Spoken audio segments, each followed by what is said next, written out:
You see this man? His name is Nnamdi. They called him the village fool.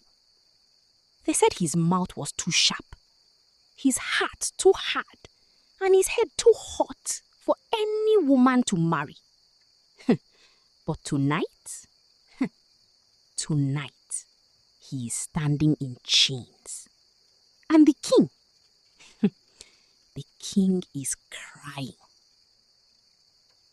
How did we get here? Let me tell you the story from the beginning. But be warned, before this night ends, you will ask yourself, who really was the fool?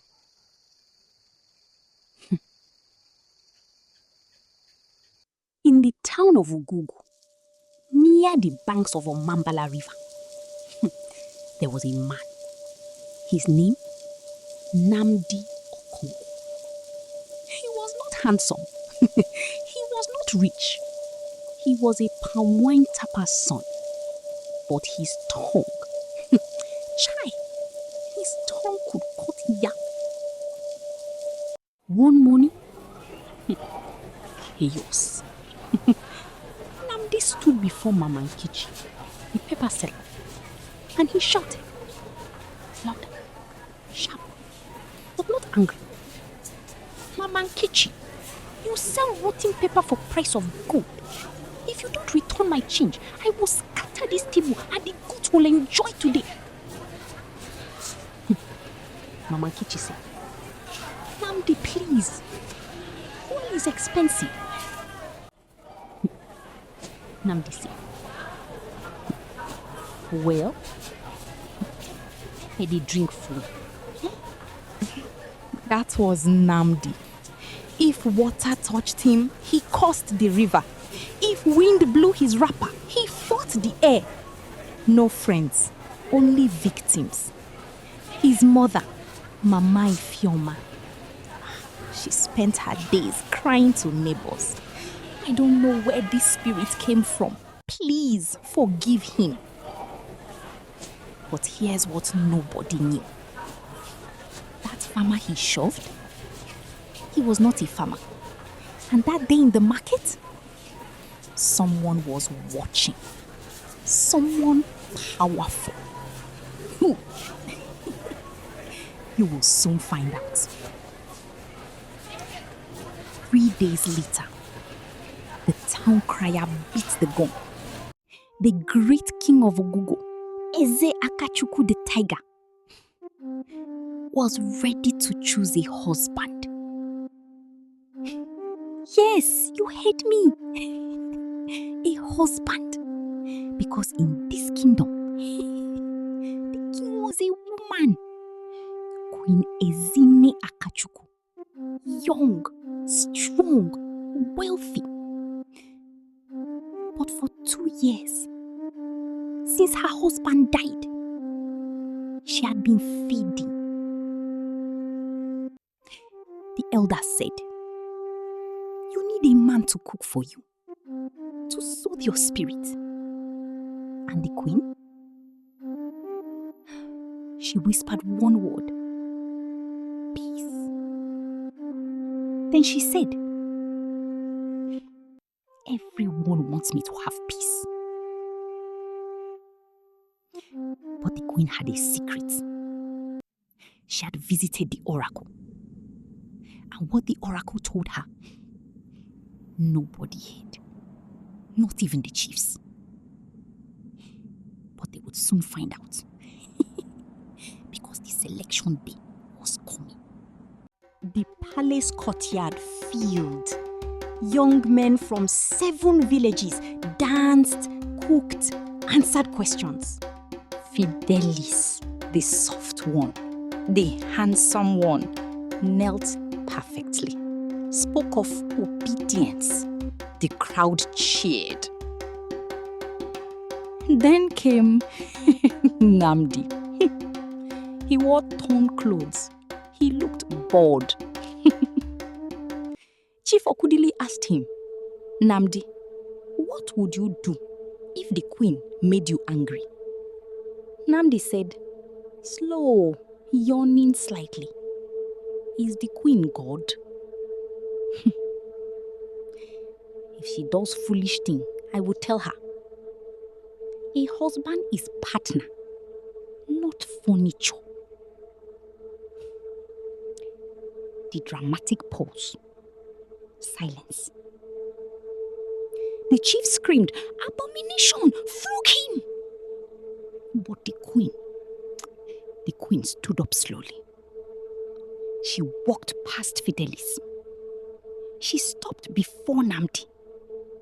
And she asked, calm, curious, "You would call the queen foolish?"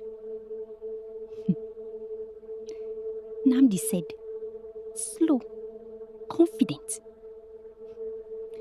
"If the crown fits, wait. But if the head is empty, the crown will fall." The villagers covered their mouths. Whisper, treason. Then, softly, Queen Esine smiled. The first time in 2 years. And she said, strong, clear, "I have made my choice. My new husband is Nnamdi." Silence. Louder than thunder. Chief Okudili fainted. Nnamdi's father collapsed. Even Nnamdi looked shocked. Me? But wait. Why would the queen choose a madman? The villagers whispered, choo-choo. They said Nnamdi used spiritual water. But the truth? Much darker. And that farmer he pushed in the market, that farmer was the queen in disguise.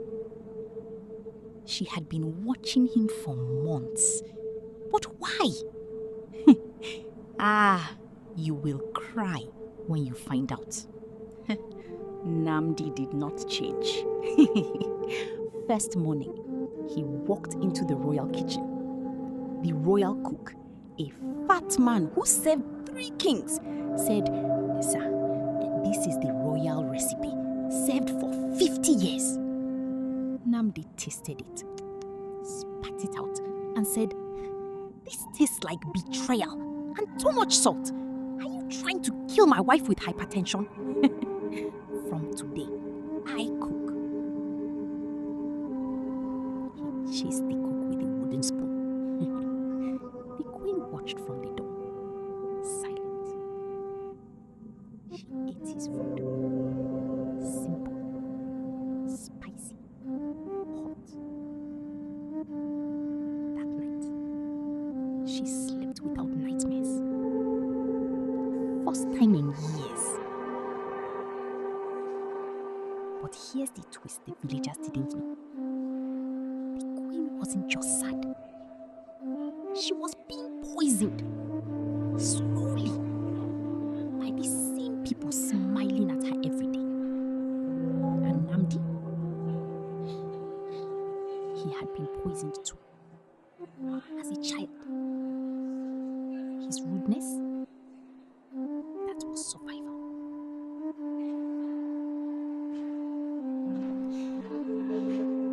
Nnamdi inspected everything. The maids gossiping while dusting. He grabbed a broom. Lazy tortoises. If I see one speck of dust, you will cut grass to the next village. He found the treasurer buying soap for 10 times the price. Dragged him to the queen. Angry but controlled. This man says 1 bar of soap costs 10,000 naira. Is the soap washing away sins? Sack him. The chiefs hated Nnamdi. But the queen? She gained weight. Her skin glowed. She laughed. But the chiefs had a plan. A dark one. Remember Chief Okudili? He had been stealing land. If Nnamdi found those papers, finished. So they gathered behind the royal stables, and a small clay vial appeared. Silent sleep. No taste, no smell. Drives the victim mad, then kills. And who would deliver the poison? Someone innocent. Someone who loved the queen. Fidelis. The day of the new yam festival arrived. Drums jamming, dancing, colors everywhere. Queen Ezine on her throne. Nnamdi beside her, face hard as granite. Villagers whispered, "Look at him. Even on feast day, he looks like he swallowed a lemon." Another said, "See Fidelis dancing with the maidens. That is who should be sitting there." Then Fidelis stepped forward with a golden goblet. He knelt and said, sweet soft voice, "My queen, please accept this cup of peace." The crowd murmured approval. Queen Ezine reached for the cup, but Nnamdi's hand shot out, smack! The goblet flew, wine splashing on Fidelis' white robe. Nnamdi yelled, "Are you mad? You think I don't know the smell of hypocrisy? You snake!" The crowd screamed, "Wicked man! He has disgraced the guest!" The queen stood up, angry. "Nnamdi, apologize!" And Nnamdi, voice breaking slightly, for the first time, his eyes filled with tears. He said, "I will not apologize for refusing to die, my queen." And then, a stray dog wandered into the courtyard. It lapped the spilled wine. Within seconds, the dog shrieked, spun, beat a chair, foamed, and dropped dead. The guard screamed, "The wine! Poison!" The queen froze. She turned to Nnamdi. Her rude, terrible, impossible husband had just saved her life.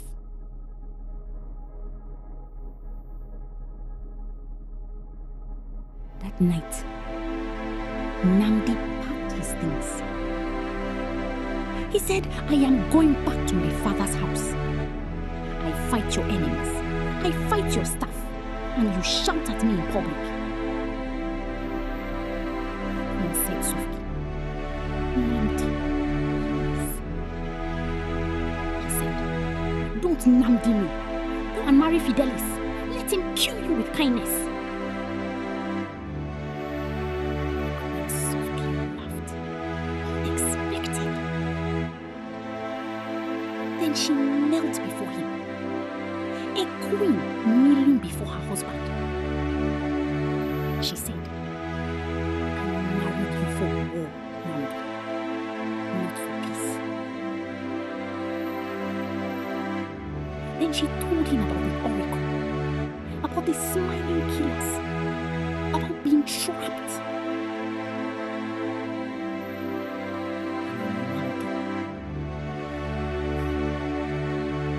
Nnamdi stood up slowly.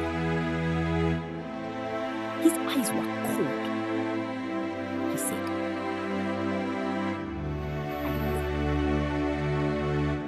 Because I am the one who killed your father."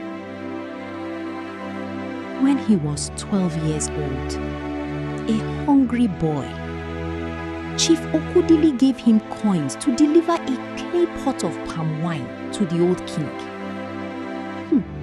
He didn't know it was poison. He was just a child. But he has carried that guilt for 20 years. He said, crying softly. I didn't know. When I realized the truth, I became rude, I became angry. I pushed everyone away because I didn't want to be used again.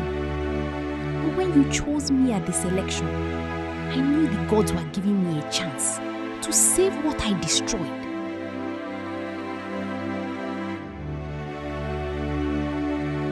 The queen was silent. Then she walked to him, held his face. She said, then we are both wanted. And together, we will bury them all.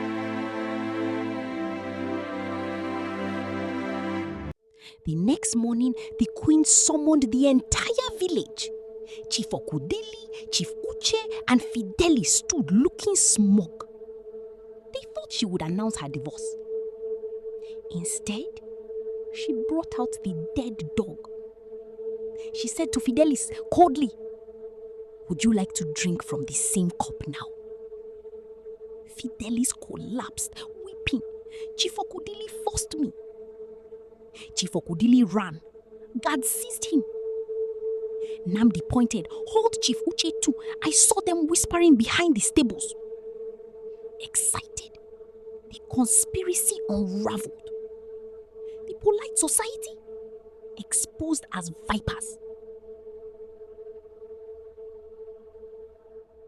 But then, Chief Okudili laughed.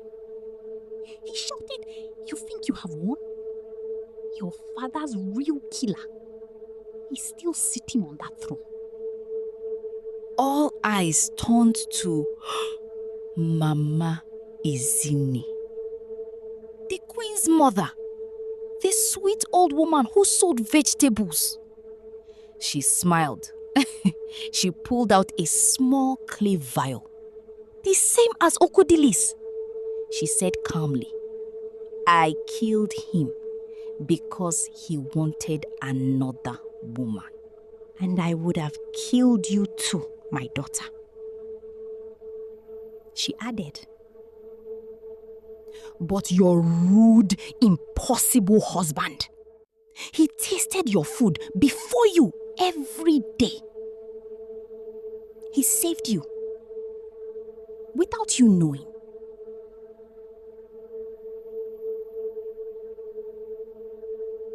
The old queen mother was banished. The chiefs exiled. Fidelius sent to the farms. And Nnamdi, he remained rude. He remained loud. He still scolded people at the markets. But they no longer called him the village fool. They called him the Iron Warrior.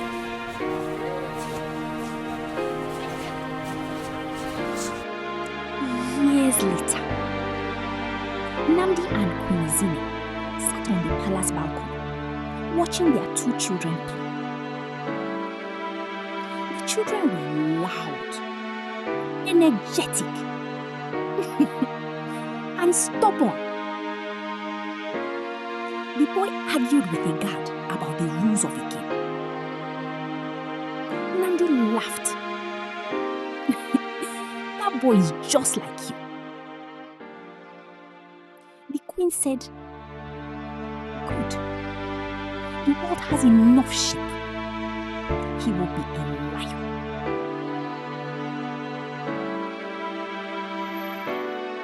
Then Nnamdi looked at his wife, the queen, and said softly, warmly, with emphasis, sometimes the person you think is your enemy, because they are hard on you, is actually the only one who loves you enough to tell you the truth. And that is the story of the rude man who married a queen. The fool who was not a fool. The lion they called a madman. Nay, if they call you difficult today, good. It might just save your life.